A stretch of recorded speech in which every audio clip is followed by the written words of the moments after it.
Medical disclaimer.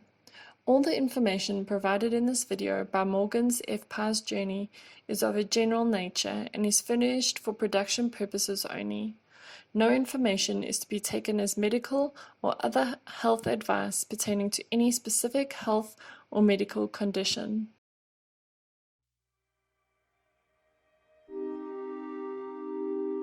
Morgan has chronic FPIES with an increase in worsening of symptoms.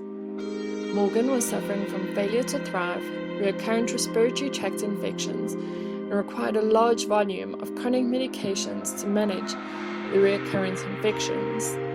These are warning signs of primary immunodeficiency. Morgan did not respond to her vaccinations as a baby. Even after being revaccinated, her levels did not improve. Morgan had a low IgM level with persistent low IgG level with very low specific antibodies. In August 2019, Morgan had a genetic primary immunodeficiency diagnostic panel test. It showed variants in a few genes of unknown significance in CHD7, CR2, SLRC7A7, and UNG. It also showed low CD45, CD8, NK cells, and low memory B cells. This led to her being diagnosed with hypogammaglobulinemia. Hypogammaglobulinemia is a problem with the immune system in which not enough antibodies are produced in the blood. These antibodies neutralize bacteria and viruses. They are large, Y-shaped proteins produced by specialized lymphocytes called plasma cells. This results in a lower antibody count, which impairs the immune system, increasing the risk of infection. We are grateful our doctors caught it early, as a delay in diagnosis has adverse effects on the outcome and can result in irreversible damage to the affected organs. Morgan requires immunoglobulin replacement therapy for the treatment of primary immunodeficiency. Immunoglobulin replacement therapy helps to reduce Morgan's susceptibility to recurrent infections and improve her health and quality of life.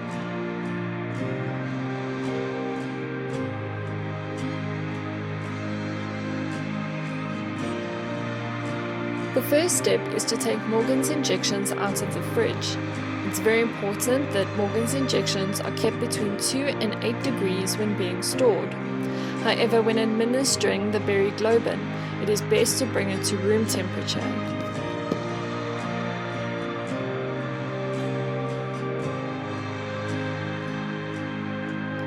We need to record the serial numbers on the back of each box.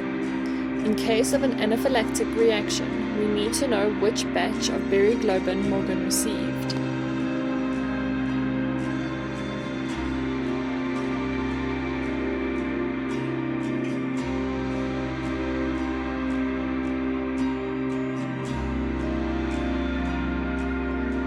We apply Emla cream to the areas where Morgan will receive her injection. This has a numbing effect. We cover the cream with a plaster to allow it to work for up to an hour.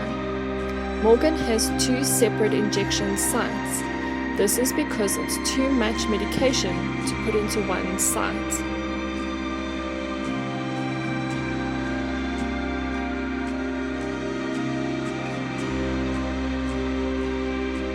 Once the Emla cream has worked and the bariglobin is at room temperature, we prepare and set up to administer the injections.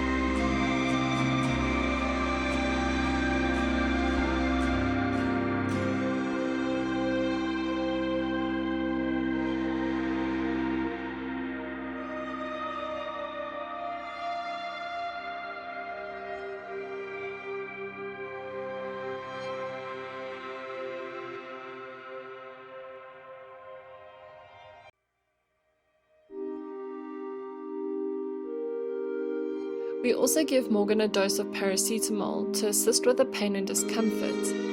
The bariglobin collects as a bump under the skin, and it takes a few hours to be absorbed, which means it can continue to be uncomfortable even after the injection is finished. Morgan can be in discomfort for 12 to 24 hours after her injections.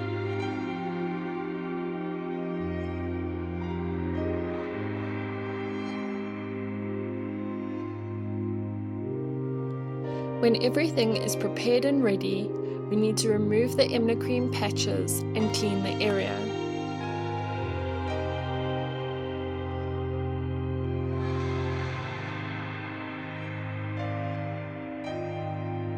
Next, we administer the berry globin, slowly, taking our cues from Morgan.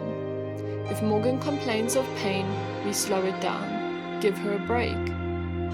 When she's ready, we administer a bit more medication. It takes roughly 30 minutes to infuse all the medication.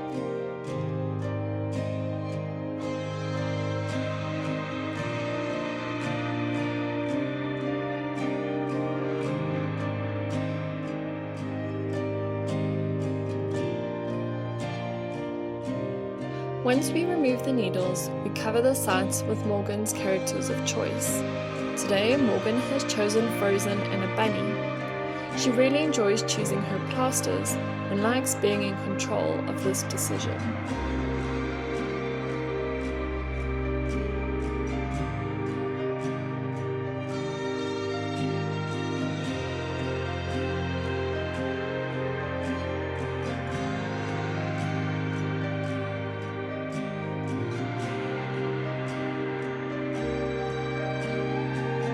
Next, we tidy up, pack everything away, and discard the medical waste. We give lots of cuddles to our unhappy baby. Morgan doesn't like the injections, and the older she gets, the harder it is. She now runs away from us when she knows it's coming, already crying before we've even started. Thank you for watching our video. We hope you enjoyed it and you have a better insight into Morgan's journey. If you liked our video, please give it a thumbs up. If you haven't already, please subscribe to our channel and hit the bell notification so you don't miss any videos. If you would like to leave a message of encouragement for Morgan, please leave a comment below and we will read it to her.